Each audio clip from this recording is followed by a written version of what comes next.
Clara and Miles had been a couple for 15 years, residing in a bustling metropolis. Both maintained careers and nurtured their teenage son. Handling Jackson was often a challenge. He had just entered his rebellious phase and regularly opposed his parents' choices. Recently, a routine class medical checkup revealed something concerning. The doctor advised Jackson's parents that he could benefit from engaging in sports and tweaking his diet. The goal was to help him shed some weight and promote overall health, given his growing body's needs. The suggestion made sense. Jackson spent countless hours glued to his computer and had a penchant for fast food. It took a bit of arm wrestling, but Miles eventually convinced their son to join a gym. To this end, he even bought Jackson a membership and enlisted a personal trainer. Clara decided to accompany Jackson to his first gym session. Since Miles worked full-time at an office, and she had a part-time gig that she managed from home, she found the time to escort Jackson after his lessons. "My name is Colton. Nice to meet you," the coach announced as she and the boy approached the entrance. In front of her stood a tall, muscular guy with a viciously charming smile. The lady was speechless, feeling that she had swallowed her tongue. She did not expect to see such a handsome coach, forgetting for a moment that she had come for her son. "I'm Jackson, and this is my old lady. Today is my first workout, Clara," the woman murmured charmingly and held out her hand. Suddenly, she wished she had signed up for classes herself. They exchanged a few more pleasantries and said goodbye. Her son insisted on returning home on his own. Clara continued to carry out her duties, but she couldn't stop thinking about Colton all evening, especially when her husband returned home and she saw him. The contrast was striking. Miles had given up on his uniform a long time ago, and Clara was tired of his subtle hints that she needed to get a little fit. To be honest, he wasn't too interested in it. That night, the dashing coach was central to her vivid dreams. They made a decision to train at Jackson's place once per week, and once he became a little stronger, they could increase the frequency of their meetings. The following week, Clara couldn't leave work early, so she was unable to bid her son farewell and see Colton again. However, after another week, she was fully recovered. On that day, the woman looked exceptionally stunning. Normally, she didn't wear such elaborate makeup, but she decided to make an exception for this special occasion. Jackson resisted the idea of his mother seeing him off once more, as he was not a little child anymore.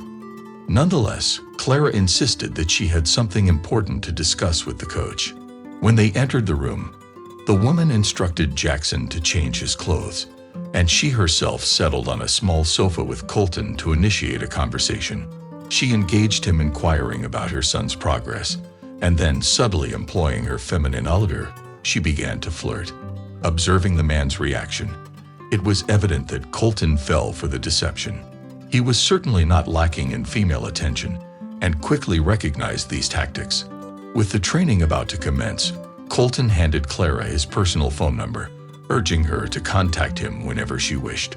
Clara was overjoyed. She had achieved her goal. From that moment onward, an unending stream of messages flowed between her and Colton. The woman experienced a delightful thrill and was eager to keep the momentum. To her own astonishment, Colton had quickly swept her off her feet. He lavished her with praise and delicately navigated conversations about intimate subjects. One afternoon, with his son away at a friend's post-school and a clear schedule devoid of other clients, Colton and Clara decided to seize the moment for a rendezvous. Their discussions veered away from usual topics like sports or their son's achievements. They delved deeply into personal matters instead. When Colton invited her over for tea, she accepted without hesitation. In his apartment, especially in the kitchen, they shared their initial, yet certainly not final, moments of closeness. One particularly adventurous day, Clara returned home breathless, a mere 10 minutes after her husband had arrived. Having lingered too long at Colton's, her husband eyed her curiously. "Why the rush?" he inquired. She fumbled with her jacket zipper for a brief second, biding time, then blurted out, Oh, I noticed the neighborhood dog seemed lost, so I thought I'd help catch it. Miles was taken aback by her response, but pleased by her caring gesture towards the community. He assisted her with her jacket, giving it a brisk shake.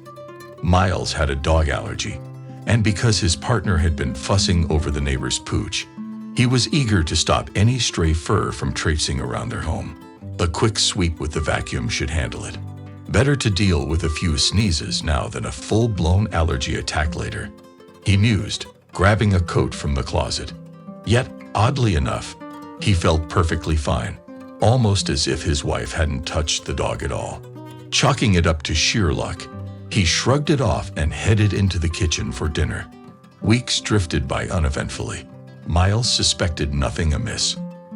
Out of the blue, his son rang him at work to request some throat lozenges as they were depleted at home. "You feeling under the weather? Where's your mom? Isn't she around?" Miles quizzed his son. "She's at practice filling in for me, and her phone's unreachable." "I caught a bug," his son confessed. Miles excused himself from his job, swung by the drugstore, and attempted multiple calls to his wife while driving home, worried about their son being left unattended while sick. Her cell went straight to voicemail. Frustration mounting, Miles tended to his son with the required medication. This frustration compounded by the endless pressure at work and his wife's growing emotional distance, a sore point that might have exacerbated his sharp reaction. "How often has mom been substituting for you at practice?" Miles pressed. "Well, whenever I bail or can't make it, she steps in." "It's at Colton's," Jackson mentioned hesitantly. "And this isn't a one-off." "Nope," came the hesitant reply. The unfolding scenario was becoming increasingly peculiar. His wife had utterly failed to mention any of these substitute practice sessions. But what's to conceal, really? The man opted to head straight to the room where the sessions were underway. His mission: to confront his wife for her carelessness towards their only child, and simultaneously uncover what she was scheming to keep under wraps. As he neared the hall, the glass doors offered a telling view of his wife, engaged in a coquettish conversation with another man. Judging from his build, he guessed it was probably Colton. It was crystal clear that Clara had no intention of bidding farewell to the coach. The sharp pangs of jealousy pierced Miles's heart. He decided to remain at a distance and observe what would unfold next. When they exited, Clara linked arms with the coach, and together they made their way toward the nearest apartment complex. Miles couldn't shake the uneasy feeling that this wasn't just a casual, innocent stroll, but the onset of something more sinister. For the first time ever, he entertained the distressing thought that his wife might be unfaithful, though a fragile thread of hope still lingered. If Clara were to part ways with Colton at the entrance, then perhaps all hope wasn't lost.